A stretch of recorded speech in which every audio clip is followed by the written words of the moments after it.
Have you ever wondered why children do not look exactly like their parents, or why some siblings look so different from each other? The answer lies in the process of meiosis, which generates the gametes for reproduction. Meiosis is the process by which haploid cells are produced from a diploid cell.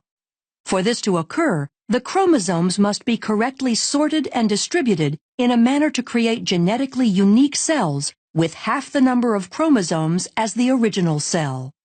Meiosis occurs in special cells called germ cells within the gonads of males and females. For the successful reduction in the number of chromosomes to occur in the new haploid daughter cells, 2 rounds of divisions are necessary. These divisions are termed meiosis I and meiosis II. Although the processes of mitosis and meiosis look similar, there are a few major differences. One obvious difference is that mitosis results in 2 diploid daughter cells, and meiosis results in 4 haploid cells. As in mitosis, meiosis begins after a cell has successfully completed the G1, S, and G2 stages of interphase. During the S phase of interphase, the DNA is replicated, producing 2 copies of each chromosome called sister chromatids. The paired centrioles in the cytoplasm duplicate and begin extending microtubules that will form the meiotic spindle. Sister chromatids remain attached at the centromere and condense as the cell enters prophase I of meiosis. Up to this point, the cell looks similar to mitosis, but 2 events occur in meiosis that do not occur in mitosis and lead to genetic diversity. The first event occurs during prophase I, when homologous pairs of sister chromatids lie side by side in a process called synapsis, forming a tetrad or bivalent. The homologous chromosomes share similar, but not necessarily identical genes. Once this structure is formed, the second event, called crossing over, can occur.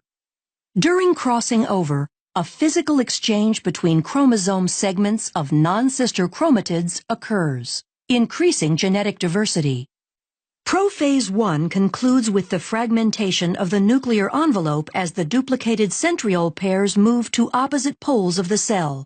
As they move, the centrioles extend spindle fibers forming the meiotic spindle. In prometaphase I, with the paired centrioles in place, the meiotic spindle is fully formed. The sister chromatids attach to the spindle fibers by their kinetochores. Here another key difference between mitosis and meiosis occurs. Because of synapsis and crossing over in meiosis, homologous chromosomes remain aligned, so that a pair of sister chromatids is attached to only one pole by the kinetochore microtubules. In mitosis, each sister chromatid is attached to a spindle fiber. The fibers originate from opposite poles. During metaphase I, bivalents randomly align along the metaphase plate. Due to independent assortment, this alignment is random and adds to genetic diversity. In anaphase I, the homologous chromosomes separate and move toward opposite poles. Meiosis I ends with telophase I, when the chromosomes decondense and the nuclear envelope reforms. Cytokinesis separates the cytoplasmic material, and the 2 daughter cells are separated by a cleavage furrow. Since the final product of meiosis I is 2 haploid cells, meiosis II begins without the chromosomes going through another round of DNA replication. Centrioles again duplicate and begin moving to opposite poles of each cell. In prophase II, the sister chromatids condense while the spindle starts to form as the nuclear envelope disappears. In prometaphase II, the sister chromatids attach to the spindle by kinetochore microtubules, with sister chromatids attached to opposite poles. The spindle aligns the sister chromatids along the metaphase plate during metaphase II. During anaphase II, sister chromatids separate and individual chromosomes move toward the poles. The entire process ends with telophase II, as the chromosomes decondense and the nuclear envelope reforms. Cytokinesis occurs, and cleavage furrows separate the 2 daughter cells into 4 haploid daughter cells. The haploid daughter cells will specialize into gametes, either sperm or egg. These fuse in fertilization to form a zygote, which will grow into a child. The child receives half its chromosomes from its mother and half from its father.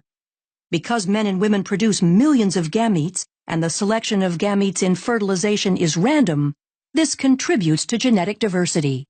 This explains why a child isn't identical to either parent. But why aren't siblings identical? The diversity comes from several sources. In prophase 1, non-sister chromatids can exchange DNA through crossing over, increasing the genetic diversity of individual chromatids. In addition to crossing over, in metaphase 1, the pairs of homologous chromosomes align independently along the metaphase plate and sort independently into the daughter cells. This process, called independent assortment, produces 4 genetically distinct haploid gametes. As the total number of chromosomes increases in an organism, the number of genetically distinct gametes increases by 2 to the nth power. This means an organism with n equals 3 can produce 8 unique gametes. For humans where n equals 23, there are 2 to the 23rd power unique gametes formed, or over 1 million different possible combinations. The combination of independent assortment, crossing over, and the random pairing of gametes during sexual reproduction increases genetic diversity and explains why a child will not look exactly like his or her parents or siblings.